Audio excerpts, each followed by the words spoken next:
Chainmail. Welcome to the Battle of Still Learning. In our last episode, the orcs, who looked a little something like this, were able to completely pants a human crusader army. See the nice green flags? See the little green skinned guys? You can just make out their tiny little swords. They had a points advantage, inadvertently, because I messed up my rosters, against the crusading human kingdom. Now, in this case, the orcs were the attackers, and they really drove the humans from the field of battle. Today we're going to try to do a 300-point battle, and hopefully I'm a little better at remembering who is who. This is the river Still Learning, and again, we're just doing the basic rules for medieval miniatures. We're just doing a medieval battle. Don't let the fact we've got orcs on the field confuse you. Our heavy foot are just heavy foot. In the fantasy supplement, what would go on to become the basis of the Dave Arneson Blackmore campaign and thence on to Dungeons & Dragons, orcs have some special abilities where they see well at night, they are blinded by sunlight, they fight as, I think, heavy foot and defend as armored foot, something like that. We're not doing any of that today. Heavy foot are heavy foot. One thing I will warn you is that our heavy foot, and don't let the 2mm miniatures confuse you. For those of you that are tuning in for the first time, each of these bases counts as 4 figures. These giant trolls here, we're going to classify these fellers as armored foot. The guys I showed you before, these little orky fellers here, these are heavy foot, which is the medium class of foot troops.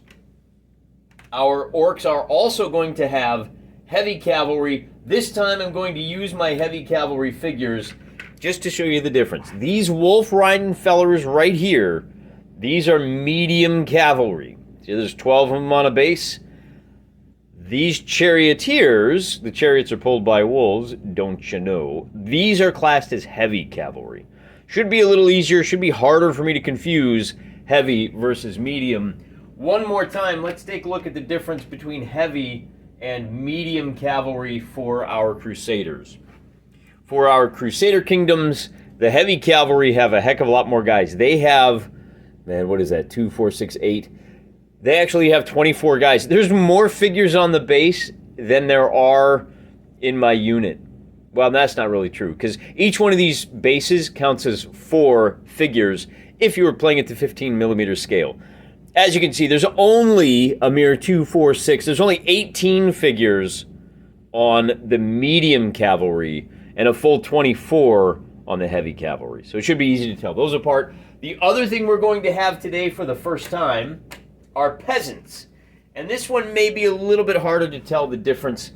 Peasants are a bit of an odd duck. See these guys here? I know they look like well-formed, well-drilled, well-trained troops. Not so much. There's a gap between the 3 ranks of peasants. There is no gap here where you've got, what did I buy for those guys? For the crusading kingdoms, these are going to be heavy foot. That's the medium troops, heavy foot. Peasants. That brings us to the next order of business, and that is determining which force is going to come on from which side of the battlefield. This, by the way, is a stream. You have to spend 6 inches of movement to get across it. No, I'm sorry. We have all scales because we're doing 2mm. It costs 3 inches of movement to get across the stream. In other words, that's in addition to the normal movement. So if these armored foot want to cross the stream, if they're standing here, it's going to cost 1, 2, 3, and then 4 to get to right there. Because it's 3 off the top. You cannot charge over the stream.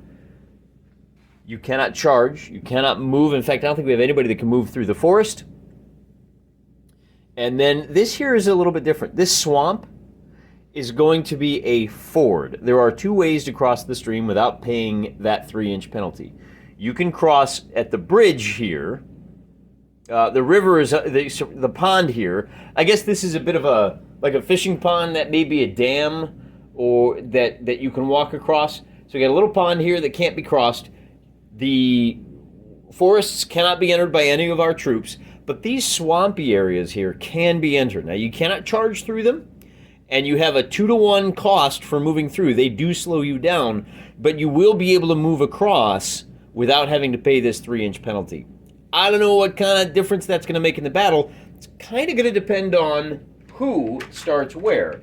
Now, when we roll our initiative, just so there's no confusion, our green-skinned orcs are going to roll the green die every time, and the boys in red and gold are going to roll the red die. So we have to figure out who gets to choose which side they want to come on. And we're just going to do a straight D6 roll. The orcs get to choose. And the orcs recognize that, I think these forces are really well balanced. So I think what's going to happen is the orcs are going to, that's really kind of the critical terrain feature. The orcs have opted to come in on the south side of the table. They're doing that because this river kind of bisects and chokes the battlefield off to a narrow point. You can just see the Crusaders coming in out of the mix over there, out of the mists over there. They may be able to get up on that hill, although given that they're dealing with a lot of cavalry, that was kind of the idea, is squeeze those guys as tight as possible, limit their frontage, and you might be in pretty good shape. Now, what we've got here, the white bars are on the back. I may be writing labels on those later. We've got a unit of heavy foot. This is 20 figures, classed as 20 figures. That means you're looking at 400 orcs here, 400 orcs here, again, heavy foot. And as we slide along, you're going to see that the heavy cavalry, those wolf chariots, come next, and then the heavy foot, with the idea that the heavy foot are going to be able to anchor on those woods in the center of the battlefield. And over here on this side, you're going to wind up with one unit of heavy foot going through the swamps and holding the swamps, kind of securing this right flank, and then they're going to be supported by these archers over here. Once again, there's only 12 archers. That rounds out a nice 300 points, but the 12 archers equates to 240 bowmen. And they do have a range. I pre-measured it. They can reach this forest over here. So this whole area is covered by bows. On the side of the Crusaders, we've got a peasant militia up here. These 4 guys, 16 figures, they are classed as peasants. It's very cheap. The 16 of them, that's 8 points. And that brings us up to, no, wait a minute, that should be 24 peasants. I'm missing 2 stands. Don't want to shortchange my boys. Now, peasants are wildly unreliable. They're just kind of out here to kind of secure this flank and maybe as a bit of a bluff. Again, with 24 figures, you are looking at 480. That's 500 little villagers that have been given sharp sticks, thrown in a mob. Hey, just go stand on that hill, would you?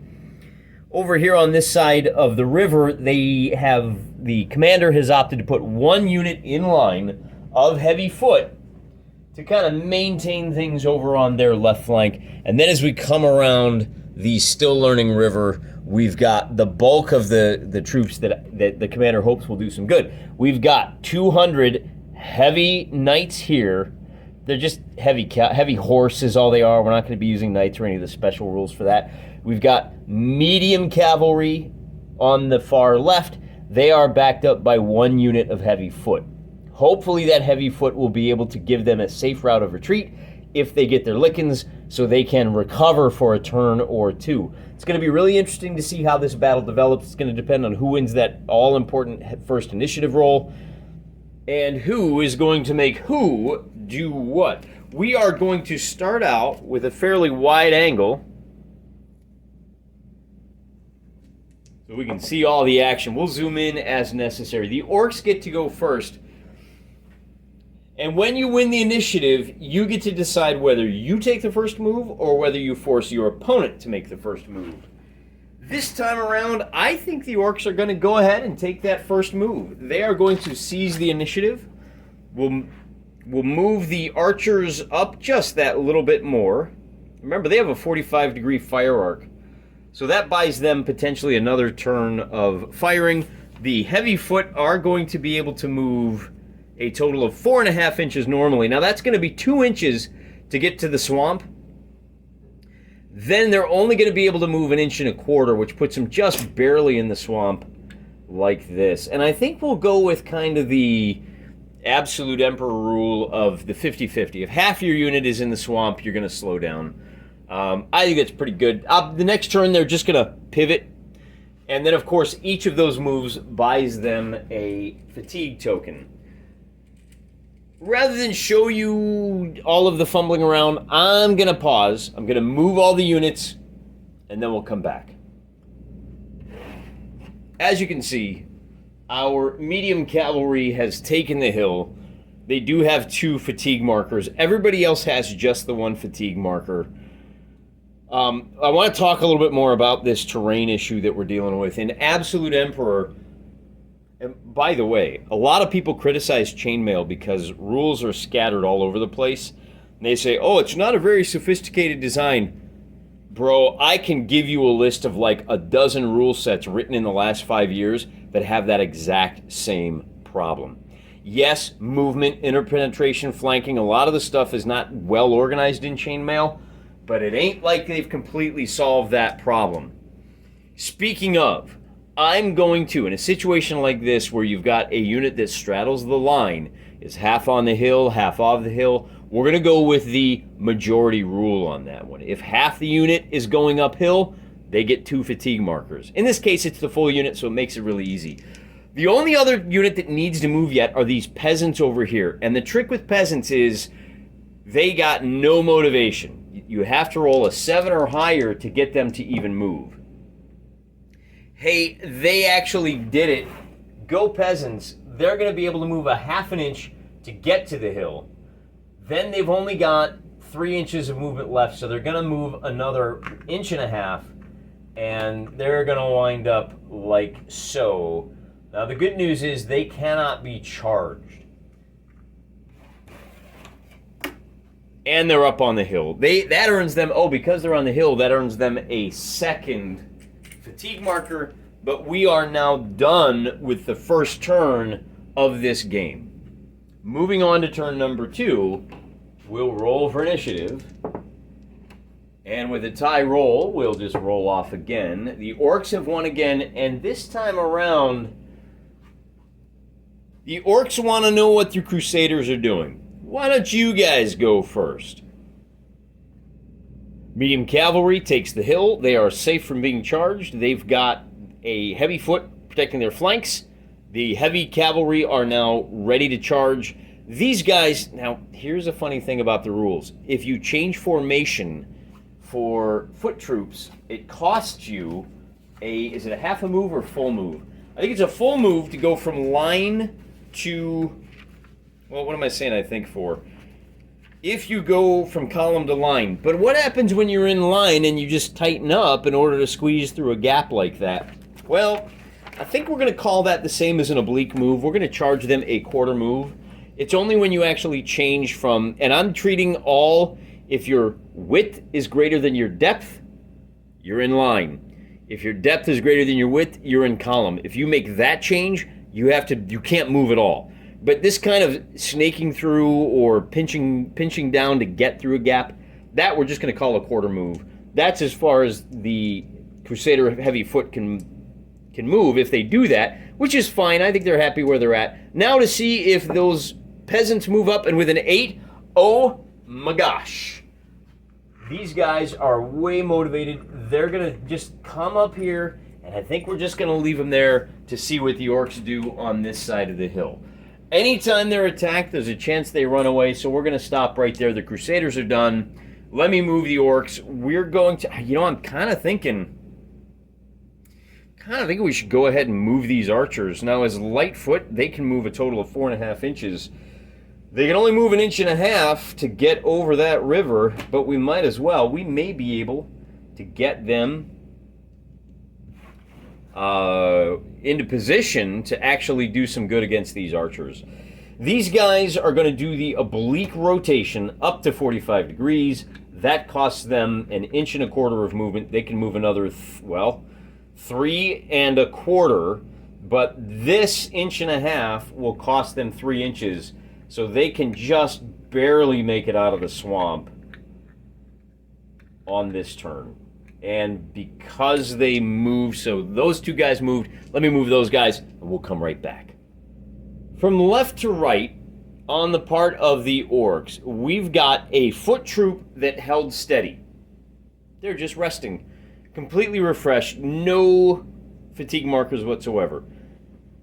The heavy cavalry are going to do the same thing for two reasons. One, they want their opponents to be exhausted for a second round of combat if it happens. Two, their right flank is protected by these armored foot who only move 3 inches per turn. These are the guys, they're going to keep them, these are the guys they're going to be able to move up, and if they lose, which they probably will, they're outnumbered, they're going to be able to retreat back here and recover while the heavy cavalry is dealing with the armored foot. We are completely done with this turn. It's time to move on to turn number 3. And already, I think you're getting a really good idea of exactly how sophisticated this rule set is. The orcs get to go first again this time, and they say, hey, you know what? Why don't you Crusaders go first? Crusaders say, okay, we're not going to move these guys. We need this cavalry refreshed. Do we move these guys up? I think you do. I think you go ahead and challenge this orc unit. You just come up about 2.5 inches to protect the flanks of your cavalry up there on the hill. Unfortunately, that is going to put them at 3 fatigue. You've got to start thinking about that resource. Are we going to bring these guys up? I think you rest this whole side of the battlefield. If you guys want to come at the Crusaders, you're going to have to exhaust yourselves over there. Then the question is, what about, and so we moved these guys, what about them? Are they going to charge? The answer is no. We're going to wait. We might as well force you to charge and force the orcs to exhaust themselves. For their part, the orcs are going to say, well, that being the case, if we bring these guys up on the hill to pin this cavalry in place, you know what we can do? Why don't we go ahead and turn them a little? We'll just move them up to the base of the hill. And that way they threaten that cavalry. Now that does buy a fatigue point. But that does mean that... And then I think we're going to bring these guys up 3 inches. And this is the other reason that we leave this heavy cavalry back. We're gonna challenge this cavalry to maybe waste themselves on the heavy infantry. And then over on this side, once again, let's go ahead and bring these archers up. 4.25. We can bring them up to here and then rotate 45 degrees. That does earn them a fatigue marker, and then these guys we're just going to wheel around something like this, and we'll hold them right there. Oh, they got to wait there. Oh, so we're going to squeeze that. Okay, there we go. There we go. And let me throw a couple of fatigue markers down there, and we can come back here and decide what's going to happen. I think we're done. Everybody's moved. Nobody charged. It's kind of a bluffing game. They're kind of walking towards each other. Who's going to break first? That's what the die roll is for. Die roll. And it's all cockamamie. So there you go. The Crusaders now have the choice of what they want to do. They're going to move this infantry up around the lake 3 inches and then rotate a bit. I bring them back because they're going to be spinning around like that. The question, because you know what, we'll let you guys charge us, so that earns them. Do they move? With a 7, they move again, and they can move up a total of 4.5 inches. So we'll actually rotate them just that little bit. That's going to cost an 1.25 inch movement. Coming downhill is easy peasy, so just 3 inches like that. And at this point, I think they're just going to be arrow sponges to tie these guys down. But that does give them a fatigue marker. On this side of the battlefield, we're not going to do anything with these guys.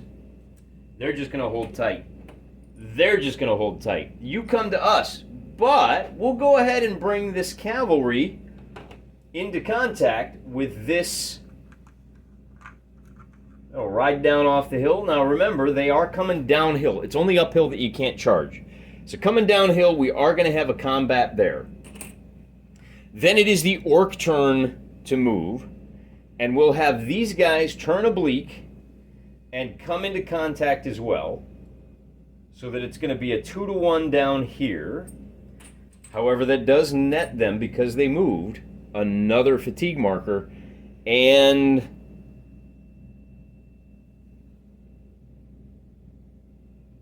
I think we charge and rest. We're going to rest our big boys so they're fresh to cover the retreat if these guys should fail.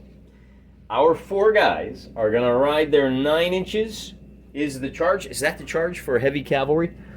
Heavy cavalry can charge 9 inches. Now remember, this heavy cavalry did not charge. They have to decide, we have to roll to see if they've got the morale to withstand a nightly charge without moving. In order to stay, heavy horse have to roll a... Got it. I have a quick reference sheet that I whipped up, and it's available at johnmollison.com. I'll try to remember to throw a link into the description. And I've got 2 versions. One for the standard measurements, given by Gygax and Company. One for the half size. If you want to play with 1-inch bases, this kind of 4 figures to the stand, I've got it laid out for that as well. Cavalry charges, heavy horse, being charged by heavy horse, have to roll a 5 up. And with an 8, they're going to be okay. Now, if they had charged, they would have a +2 to that roll. Kablam. Now that does earn these heavy horse. The chariots have 2 fatigue markers now. And now things are getting interesting. Now we've got a couple of issues. The archers moved. We do artillery and missile, not in contact. So we have to check. Here's your 7.5 inches. Do these guys have a shot? They do not. The peasants are safe for one more turn. But we do have a couple of melees we got to deal with. Let's do the heavy melee first. The heavy horse fighting heavy horse, you're going to roll 1d6 for every figure. In this case, it'll be 10 dice for the Crusaders, and it'll be 8 dice for the Orcs. Oh, you gotta love that rattle. The yellow dice will be for the Crusaders. I got 10 of those in my hot little hands. And then I'm gonna grab 2, 4, 6, 8 white dice for the Orcs. And remember, we're only hitting on 6 for casualties. The Orcs are going to get 1 success. The Crusaders are going to get 2 successes. There's no more 6s. So, we'll throw down some casualty markers. It'll be 2 for the Orcs and 1 for the Crusaders. They both conducted a round of melee, so they both get a fatigue marker. And now we have to check our morale, which means doing a little bit of math and not just adding +1, +2. We're doing some hardcore math. That's right, baby. We're breaking out the multiplication tables. Speaking as a guy of, I'm not that smart a guy. I'm a smart guy, but I'm not that smart. I don't know why multiplication scares people. All of these figures are heavy horse, so they are all going to have a morale type of 9. Because the Crusaders have a total of, well, they had 20, they have 19. So theirs is going to be 19 times 9. The Orcs are going to be at 14 times 9. Then because the Crusaders won, we got to roll a d6 and multiply it by 1. They're going to get a bonus of 3 to their score. And then because they outnumber the Orcs, 19 to 14, they're going to get a bonus of 5. So 19 times 9 is 90 plus 81, 171. 179 is the total morale score for the Crusaders. The Orcs only get a score of 14 times 9, which is 126. Because this fight is less than 20 figures per side, you have to double the difference. It's a difference of 53. Uh-oh. That did not go well at all. Doubling that 53 means that the orcs surrender. And in our case, now there are rules for prisoners. And what would normally happen, because there are 12 orcs here, the Crusaders, in order to escort these prisoners off the battlefield, would have to assign guards at a ratio of 1 guard to 5 prisoners. We've got a total of 3 guys that need to go, so what I'm going to do is take this figure, and he's going to be the guard for the surviving heavy cavalry. By the way, I should point something out. When cavalry are left standing and they get charged, they fight at the next lower level. I didn't realize that, but because these are heavy horse, when you fight at the next lower level, if you're defending as medium horse, you roll 1 die per die, and you actually, well, let me think about this. The defender gets 1, yeah, it's the same. So it's still 1-to-1 killing on a 6, even though you're a medium horse defending against heavy horse. The next issue is prisoners, and that's going to come up on the next movement. Before we can get to that, we got to deal with this situation over here. We've got a unit of medium horse that have charged into the ranks, and it turns out they're fighting a total of 2, 4, 6, 8, 10, 12. Now, I give the full frontage. The fact that these guys are not flanking means that they don't get bumped up to armored foot, but they do get the bonus of the extra 4 dice in this combat. They are heavy foot attacking medium horse. They're going to get 1 die per 3 guys. 2, 4, 6, 8, 10, 12. They're going to get 4 dice, and they're going to kill on 6s. The medium horse fighting heavy foot are going to get 2 dice for every figure, killing on 5s. So they get a total of 20 dice, killing on 5s. We're going to have to roll 10 dice twice and just count up. Well, let's go ahead and roll these first. And they get no casualties.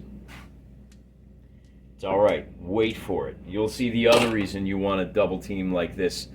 Then we have to roll. It's going to be 2-to-1, killing on 5 up. So for the first, they're going to get a total of 2 kills for the first roll. And then they're going to get, for the second roll, there's the 5s. They're going to get a total of 5 kills. That's going to wipe out, and I'm going to put 4 of the kills on this unit, and I'm going to put 1 of the kills on this unit. Since this is the most of who they're in contact with, I think that ratio is pretty reasonable. Now, 5-0 means the cavalry will get to add a bonus of 5. Well, that's great. It's going to get ugly for them, though, here, because we have to work out the math. You've got 20 medium cavalry. They are going to have a total score of 160 for the medium horse, plus that 5 for the bonus for the casualties. But now we got to look at these units, and I'm going to treat all of these units as a single unit. Yeah, that means you've got 16, 20, 24, 28, 32, 35 medium foot. Times heavy foot times 5, which means they're going to be at 165. Plus they get the bonus for outnumbering these horse, and that means, that means they win? Oh no, wait a minute, I'm sorry, I got my numbers wrong here. The cavalry have scored a total of 165. The 35 figures left standing times 5 gives you a score of 165. It's a tie score, but the difference is only going to be 15 for the extra 15 guys that you've got there in the heavy foot. Because this medium cavalry only has 20 guys, we have to double that 15. The difference becomes 30, and that cavalry moves back a half a move in good order. The cavalry, the medium horse can move back 9 inches in good order. That's going to put them way back here. And before I forget, we should point out that's a round of combat. They also charged this round, and then these guys moved, fought combat. These guys moved and fought combat. So that is now the end of the turn with a defeated unit here. Now things are going to get interesting once more. We'll roll for initiative. The Crusaders have the initiative, and the Crusaders are going to demand that the Orcs make the first move. All right, the Orcs are going to go ahead and bring their heavy troops up. What else can you do? Normally they can move 3 inches. I'm going to keep them back just a little bit and widen my frontage by 1. That's your 1/4 move, and then they are going to be sleepy. We're going to move these guys up the hill at half speed. They're only going to be able to move 2 1/4 inches. I'm also going to rotate them a little bit. Better not. I'm just going to bring them straight up. I think that's fine. That's going to earn them 2 more fatigue markers. These guys are not going to move, so they can be refreshed. And then over on this side, yeah, let's go ahead. I'm kind of liking our chances against these peasants. So the archers will move up 3 inches, rotate 45 degrees, and they're done. These guys will rotate to here and move up about 1 inch to protect their archers again. And boy, they're all getting tired over there, aren't they? Why, I hear you wondering, have I not moved those heavy cavalry that are the prisoners? Because now that the Orcs have completed their movement, we're going to take these guys, and remember, that's a half a move, which means the heavy cavalry can still move another. Now, normally they can move 6. These guys are going to move 3 inches back to here, and they're going to take all of their prisoners with them. So at the expense of 3 more casualties, the heavy horse are completely wiped out. I guess that's how we do this. You guys think that's a reasonable thing to do? These guys are completely fresh. We're going to go ahead and charge. Kablam. Now, oh, how far do they move there? That is a move of, and this could be important, 3.5 inches. They're a little bit tired. We'll move these guys up 4.5 inches. It's going to put them just shy of... now, the cavalry in good order, I think we'll move these guys up just a bit to about here. Again, we want to be sure that we're protecting the flanks of our heavy cavalry, but we're going to rest these guys for a turn. Since they cannot charge here, they're going to be tired. We need to get them up. We'll see what happens. And then that's the end of the movement for this turn, isn't it? No, it's not. We can move these guys. Now, these guys,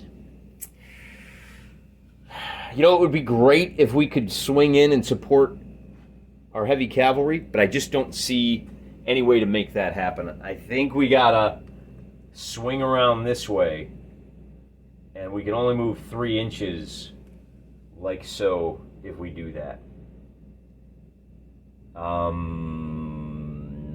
And then these guys, do we want to have them charge in?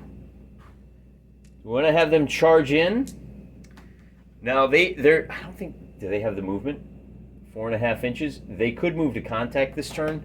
We've been getting really lucky with moving them, and they're going to start taking it on the chin from these arrows. I think you got to try. Let's try and move them and see what happens. So, it's a little bit cocked. Let's roll. So with a 7, they will move. We're going to move them up 3 inches to there, and then we'll see what happens on... Ooh. they can only move 4.5 inches. If we rotate them, yeah, we got to rotate them a little further and bring them back. I think that looks pretty good. So now they are ready and raring to go. I owe a couple of fatigue markers on this side of the battlefield. And these guys, oh, these guys. That's it for movement for this turn. Remember, these guys move just a scant 3 inches. The armored foot have to make a morale check to withstand the charge. They got to roll an 8 or better. And with a 4, they ain't having it. They have to move back 1.5 moves, which is 4.5 inches. We're going to turn them around. They are disordered. So I represent that by having them kind of not snug up against each other. And the problem is that the heavy cavalry now continue their charge. Heavy cavalry, heavy horse, they can move a total of 9 inches. They will move another 6 inches, and they are going to impact these armored boys. They're going to fight a round of combat. And when you hit somebody in the flank or in the rear, you get a bonus. You fight as the next higher class. Since heavy cavalry are the highest class there is, they're going to get to add 1 to each of their die rolls, and the heavy foot doesn't even get to respond with an attack of their own. The heavy horse attacking armored foot are going to roll 2 dice for every dude. So we're going to roll 8 dice. 8 dice. And they are going to kill the armored foot on every result of a 5 up plus 1 because they're hitting them in the rear. That means it's going to be hitting on a 4 up. 8 dice, hitting on 4s. And that's going to be a total of 4 kills. We'll take the guy off the end. And that is going to mean a morale bonus of 12 for the knights. They both have the same number of figures, so there's no bonus there. The knights have 16 guys. 16 times 9 is going to be 146 plus that 12 points, I think? We'll call it 12. That's 158. The armored foot are going to have a morale factor of 7 times 16 is going to be 112 for a difference of 46, which we have to double because there are less than 20 forces. That 20 per side. That becomes a 92, and a 92 result is route 1.5 moves back to the enemy, must rally. The heavy foot are going to move another 4.5 inches to here, backs still to the enemy, and they must rally on the next turn. Now, I don't put down a fatigue marker because in the rules, you don't. There's no situation where you get fatigue for routing. That is the end. Now, they moved a total of, they can charge a total of 9 inches, and they started somewhere over here. So that heavy cavalry is done. Their horses are blown. They're going to need to get some rest. These guys, yeah, they're in bad shape. And that is it for the combat for this turn. Moving on to the next turn, we have to roll for initiative. Tie score again. The Crusaders get the initiative, and the Crusaders say, I want to... Now, they're only going to be fighting at medium cavalry, but I think we don't care if they charge. First things first, these guys are going to be escorted off the table this turn. Heavy horse are going to move a total of 6 inches. And are they within 6 inches of the table? Not quite. It's going to be one more turn, but they are effectively out of the fight. And that is the elite of the orcs, the creme de la creme. So we've moved them. These guys they cannot charge. So they're just going to have to trot up to, and at the medium horse are only going to be able to move Well, they're going to move 1 inch, and then they can move another 4 inches, so they are at least going to be able to get to the top of the hill. That is going to cost them 2 exhaustion. And then we might as well go ahead and bring this unit into contact down here. That is going to be a charge, and that is going to earn them a 2nd and 3rd fatigue marker. Heavy foot can charge 6 inches, so they got plenty of room to do that. Then over here, we're going to charge 6 inches into these guys, and we're going to charge, well, oh boy. Oh boy. Our peasants, in order to attack light foot, they have to roll a 6 or higher. And they fail. When they fail to attack, they just stand there unmoved. So hey, since they didn't move, at least they're fresh. But these guys did move 6 inches, and is that enough? Yeah, that 6-inch charge will bring them into contact. Kind of an even fight here. But both sides are going to be stuck at, oh, they're going to be fatigued after this first round of combat. We still need to move. Oh, you know what, though? Since these archers are not moving, they are going to get to rest, and they are going to get to plink away and wipe out some of those peasants. Since we've got, the peasants will call unarmored, and we've got a total of 12 guys shooting at them. We've got a handy-dandy little table down here. When you've got, well, there should be a 0 right there. There we go. When you've got targets and unarmored, the first 10 on a 1-2, so we got to roll 2 dice. On the first roll, they are going to do 4 casualties, and then the last 2 guys on a 3 through 6 will do 1 more. So they do a total of 4 casualties, and they wipe out 1 stand of peasantry. Not enough to cause an in-deck check. They have to lose a quarter of their units. The peasants started with 24. They got to lose 6, so no in-deck check there. Hey, that's a great point. Has anybody lost enough to cover an in-deck check? I don't think you check morale if you've sent knights back to escort prisoners. I don't see any reason for that. So we do have a couple of combats that... Wait a minute, we're not done yet. We did our bowfire. These guys, do we want these guys to move? No, we want them fresh. They're not going to move. These guys are stuck in combat. So now we got to do some melees. We'll start on the left side of the screen with a melee that's going to pit 6 medium foot versus 6 medium foot. And 6 on 6 is going to be rolling 6 dice, yellow for the Crusaders and white for the Orcs. Hitting on 6s. And it's going to be 2 casualties for both sides. Get the rest of them off of there. So nobody gets the excess casualty bonus. We got 3 casualties on the Orcs, and we've got 2 on the Crusaders. With 22 boys on the Crusader side, we've got a starting of 110. And then we've got a starting of, well, there's only 17 times 5. 17 times 5 is going to be... 17 times 5 is going to be 50, 85 for the Orcs. And then the Crusaders outnumber 22 to 17, gives them a bonus of 5. So that is 115 to 85, a difference of 30. Double that for the small combat. And with a difference of 60, you are looking at the losers have to retreat 1 move. Oh, that's a casualty. Let me get him out of there. And 1 move for heavy foot is 4.5 inches. The retreat 1 move, that just means they turn around and move 6 inches. Now we're going to do 1 more melee over here. It's going to be 10 on 10 on this side of the battlefield.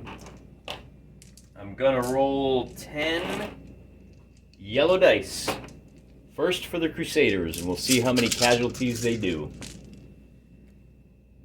They're going to do 1 casualty for the Crusaders. Then we'll roll 10 dice. So the Orcs took 1. We're going to roll 10 dice, and again, we're killing on 6s. This is for the Orcs. they're going to get 2 casualties on their opponents. Even fights make it a lot easier to calculate your morale rolls. The orcs are going to get the bonus for the extra for the extra casualty. It's only going to be a bonus of 1. But bear in mind that what we're looking at here is like fighting like. So the fact that you've got 19 heavy foot for the cavalry means the first 19 is a wash on the side of the Crusaders. You've got 1, 2, 3 left over, so the Crusaders are up by 27. They're only up by 26 because of that extra casualty. But they also have a total of... That's a wash, that's a wash, that's a wash, right? 4 survivors, 4 survivors. Put these over here. They're going to get a 27. They're going to get 4 extra guys here. But there's an extra guy in the orcs here. So it's going to be a total difference of 30. 30. Double it. Well, wait a minute. Yeah, because these guys are only 20, you double it. There's only 20 figures on the orc side. We double that 30. A result of 60 means retreat 1 move on the side of that orcish side. So the orcs will fall back 6 inches. Like so. They are still on the table. And they are still, they're not routed, they're not disordered or disorganized, but they, can they route over the river? That could be interesting. But they are going to need to reorganize, and everybody's got 5. So that is the end of things on that side. Remember that I think these guys might be able to move up 1 more inch. How far? I think they moved. Did they just barely make it with their 6-inch charge? I think they did. We'll call it. That's good. We are ready to move on to the next turn. We have done all of our combat, all of our retreats. We have to figure out who's got the first choice, and the orcs get the first choice this time. And the orcs say, you know what? I really want to... come to think of it, we should remove the fatigue markers after the melee. Do the orcs want to see what the Crusaders are doing? Yeah, they do. The orcs say, hey, why don't you guys show me what you're doing? And the Crusaders say, yeah, no problem. Not moving, not moving, not moving. Charging for 2 into here. Do those guys stand and fight? I think I forgot to roll that for that first time when they were fighting 2 to 1. Heavy foot are gonna have to roll. Medium cavalry, heavy foot, they gotta roll, medium cavalry, they gotta roll 8 or higher. On a 7, they have opted for the better part of valor. And, you know what I should do? Oh, they're not charging, though, are they?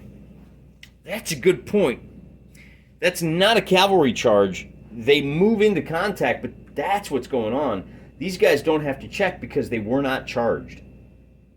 That's how we're going to do that. Now, bear in mind, they did have to move uphill. Not moving...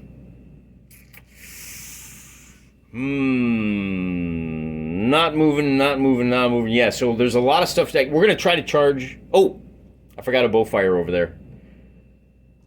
After movement, but before melee, we roll that d6. The bows do another 4 points of damage for the first 10, and then another 5 casualties over here. That does trigger an instability due to excess casualties check over there. They have lost more than a third of their forces. Peasants check at a quarter. They've lost a total of, 4, 5. So they've lost 7 out of their 24. 6 is where it is. So they need to roll a 2d8. 2d6, they got to roll 8 or higher to stay on the table. 8 means they will stay on the table. And that was the last turn. So now on this turn, they're going to charge into combat. Maybe. If they are charging light forces, peasants need to roll a 6 or higher to attack. And they failed once again, so they're just going to stand there like dopes, and they're just going to eat a bunch of arrows. The archers are not moving. In fact, they're going to do another. The first die roll says 4. The second die roll says 4 more casualties over here. Once they get down to half, they're going to have to make another... No. Once they get down to half, they're out of the fight. That second instability due to excess casualties, that's it. So, no. Oh, these guys are now off the table. That's what the Crusaders are going to do. And then move. Now we're cool. Now we're cool. Now we're cool. Now it's time for the Orcs to declare their moves.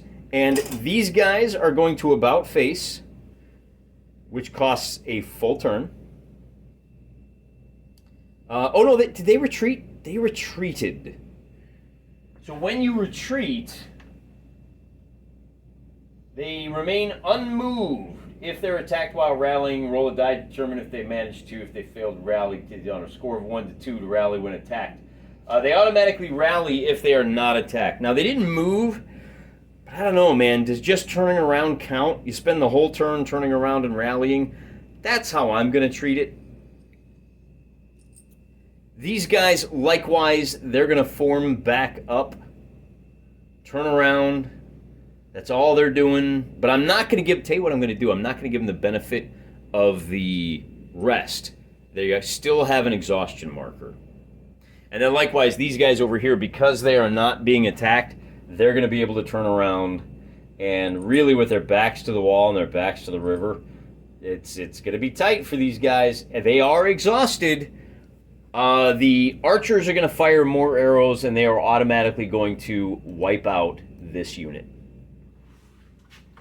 The instability due to excess casualties for peasants, when they hit 50% casualties, that's it. It's just game over. The having not fought, all of these forces become rested. However, this cavalry unit and this medium foot, they've got some business to take care of. 10 attacks by medium horse against heavy foot. 2 dice per, killing on 5s. 2 dice per, killing on 5s means they're going to get 2 casualties on the first roll. And then they get to roll 20 dice. 2 dice per man.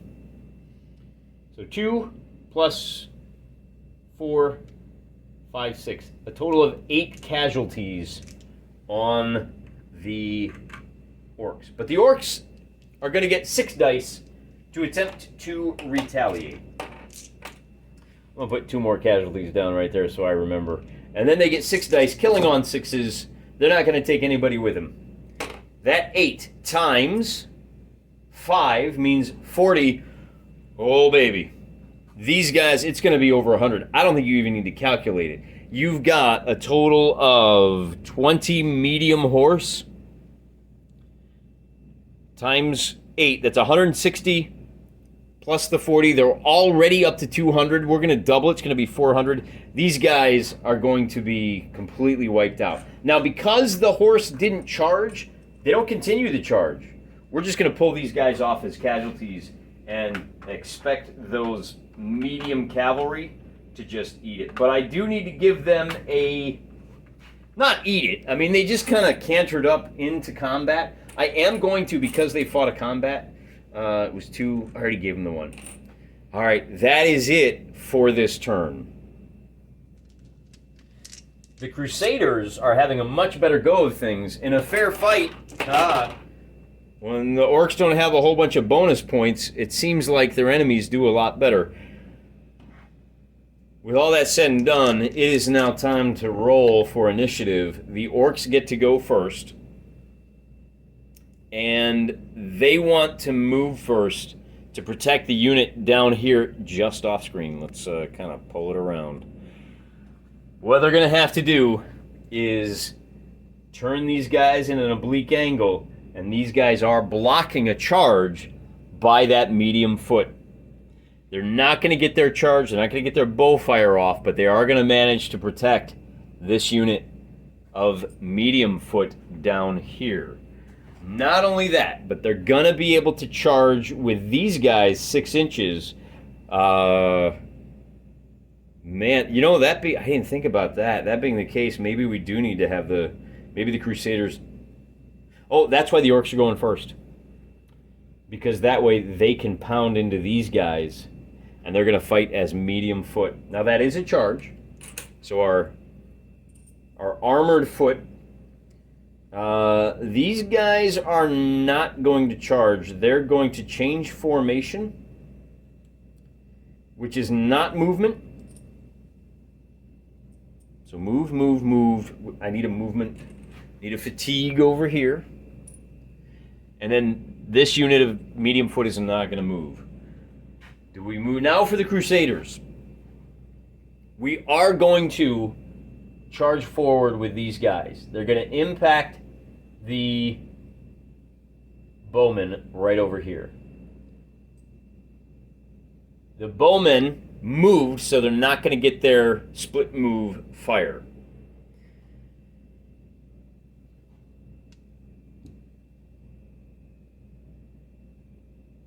Do these guys want to charge? Yeah, I think they do. And they do charge 6 inches into this medium cavalry. Maybe they should have changed formation this turn. Yeah, let's do that with these guys. The problem is they're only going to be rolling 6 dice versus 10. We're going to change formation. A full change like that is going to cost them a half a move, and then they are going to move up the 2.5 inches, the other half of their move. It went from line to line, so we'll allow it. But that is going to be a movement, so they are going to be a little bit tired. And that's it. Since these guys are not going to be in melee, they are going to be rested. This unit of medium orcish foot down here on the far right wing. There is no combat here. We just have these knights versus armored foot. Now those heavy horse are going to be classed as medium horse. They are attacking armored foot. They're going to get 2 dice, killing on 6s. They're going to get a total of 8 dice. Killing on 6s. They only get 1 casualty. And they didn't charge, so no rolling for morale. Now we've got 8 dice for the heavy foot. Those ogres are going to be fighting armored foot versus heavy horse. They get 1 die per 3 guys. Oh man, they only roll 2 dice. They're not going to get any casualties. We'll drop a casualty here, and that's going to be worth 1 times 5, so a bonus of 5 for the heavy foot.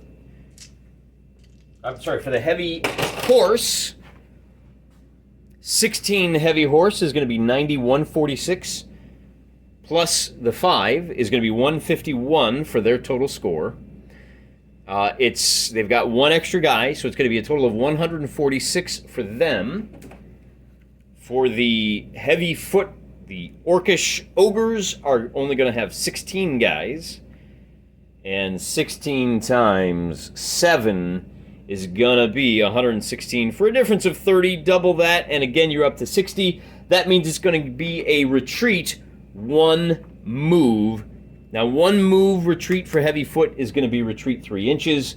They move back 3 inches. They are disordered. And the heavy knights did not charge, so they cannot follow up. Because they were just standing there. But that's what the next turn is for. In fact, speaking of the next turn, first we've got to do 10. Well, is that right? It's going to be medium foot going up against light foot is going to roll 1 die per dude. 2, 4, 6, 8, 10. Hitting on 5s. The archers are going to take a total of 4 hits. They're going to lose a full stand. And the archers, for their part, are going to return with... Now, they get to roll 6 dice. I think light foot versus medium foot is going to be, hitting on 6s. And they're going to do 1 casualty for a difference of 3 casualties for a bonus of 3 times 3. That's a bonus of 9. Let's do some math. That'll be 125 to 32 for a difference of 93, double that, and these guys are going to rout off the field. I can't remember how far they charged. That's the one thing I have a hard time remembering. Let's call it 3 inches, and we're just going to move them up another 3 inches in pursuit to here. I don't think it's going to make any difference, to be honest with you.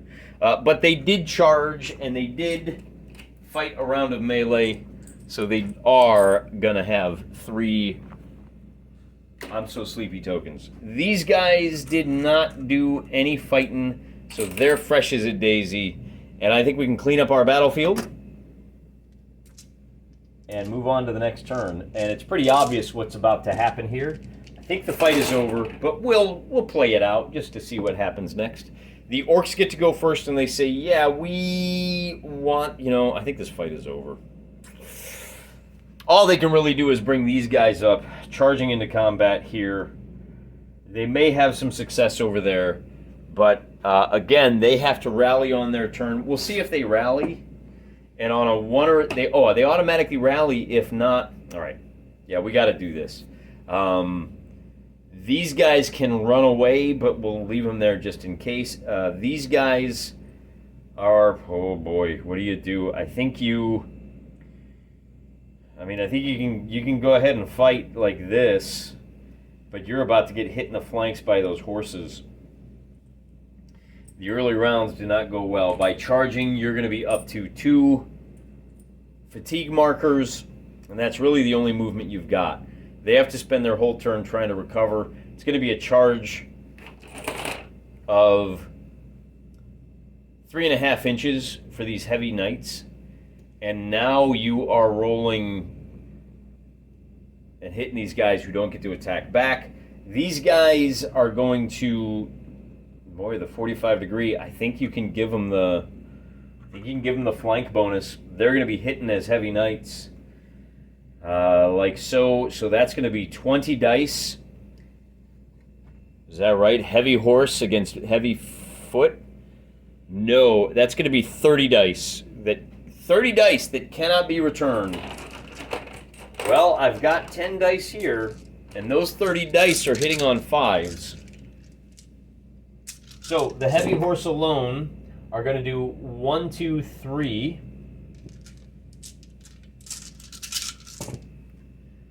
4, 5, 6, 7, 8, 9 casualties against these orcs. That will remove 3 of these stands. Then you've got a total of 2, 4, 6, 8, 10, 12 dice that are going to be killing on 6s. So here's 12 dice killing on 6s. And it's 1, 2, 3, 1, 2, 3, 3 more casualties. So that becomes, well, that's 1, 2, oh, no. Yeah, 1, 2, 3 more casualties down there. And that's a total of 9, 10, 11, 12, 13 guys are in contact that can respond. Those 13 dice are going to do casualties to these guys. And they're hitting on 6s. They did none in return. So you just did a total of 9, 10, 11, 12 times 3. And if we add up all of these guys are just, they're going to rout. There's nothing for it but routing. And at a move and a half, that's going to be 4.5, 5, 6. That's going to put them back here. I think it's safe to call this battle. Let's go ahead and do this attack next. We're going to roll 20 dice to see how many of these ogres get killed. They're hitting on 5s. It's going to be 2 hits on the first roll. And it's going to be a 3rd hit on the second roll. So that wipes out another stand. And these heavy guys, you've only got 12 left. They're only going to have a total of 12 times 7, 84 compared to the 154. Again, these guys are going to rout. They're going to rout a total of 4.5 inches, which will be enough to take them off the table. And even if it wasn't, because these knights charged, they would be able to take them off the table. The only other combat left to go over here is going to be 2, 4, 6, 8, 9 versus 10. Everybody's hitting on 6s. Let's see who wins over there. But again, you've got this unit wiped out. So it's yellow versus white, killing on the 6s. The Crusaders are going to do 3. And the 1 for the Orcs, so it's going to look like that. They're going to be down to 17 versus 20. And you're going to be doubling the differences. These are a wash. You've got 3 extra heavy foot for a total of 15 plus a d6 times 2. 15 plus 10 is a result of 25. Double that for 50. Move back, full move. So this unit gets driven from the field. And just like that, figuring out the melee altogether, the Crusading army this time has come out victorious. And I don't think they lost a single unit, did they? Oh, they lost those peasants, but who cares about peasants? I mean, these Crusaders might as well be Americans, right? The elites are like, peasants, whatever. If they all die, who cares? We can always just import new peasants if we need to. Hey, what a fun little game. Back and forth, a lot of back and forth. A little bit of resting to recover your breath before diving back into the scrum. Just the kind of thing you'd expect from a battle. It was about 8 or 9 turns. If you go with about, 5 to 10 minutes, 5 minutes per bound, we're going to talk about that in a future video, by the way. Call it 5 minutes per bound. You're looking at about a 45-minute to an hour-long battle in real life, which I think for the medieval era is probably, by the time you get lined up and then you actually dive in, I think that 45 minutes to an hour is probably pretty accurate. You history bros, let me know if that's true or not in the comments. And make sure that you do the YouTube shuffle. Do the comments, do the bells. I don't even think I have a bells. Is there a bell to hit on my videos? I just program them for like 5:15 in the morning on the East Coast of America every time just because, keep it reliable. Every other day, we managed to do it for just about a full year. We're going to keep it rolling on into 2022, and we'll start, I think we may do one more battle to get, I don't think I made any major mistakes. So we may do one more vanilla-style battle. I do have undead armies on the table. One of the things that may be coming up, probably won't have it ready for the next battle, but soon. And I do have elves coming up. They're going to be fantastic. I got some flying units. We'll start incorporating some fun stuff. I think maybe what we'll do is add in this little box down here. See, army commanders within 6 inches of a unit, add 1 to any roll. Wow, that's huge, man. Add 1 to any roll. Does that add 1 die, or is that a +1? If he's with a unit, add 1 to each die roll. Oh, wow. That's really good. So, yeah, that's probably add 1 die, maybe, in melee. If you're rolling 2d6 on, like, hey, did we stand and fight? Then you get to add a +1 to each die roll. Well, that's pretty good. Automatically rally routed units that it joins. Oh, but you got to stay with it for 3 turns. Okay, good to know. The last to die in every unit, but if it's killed, every allied unit must test morale. Oh, that's pretty... So that could be fun. Adding a couple of more wrinkles to our fight. Do you go king versus king? Hope you kill their king before yours dies. Which unit do you put your king with? All of these questions add tactical challenges and little flavors and colors and new dimensions to your war game.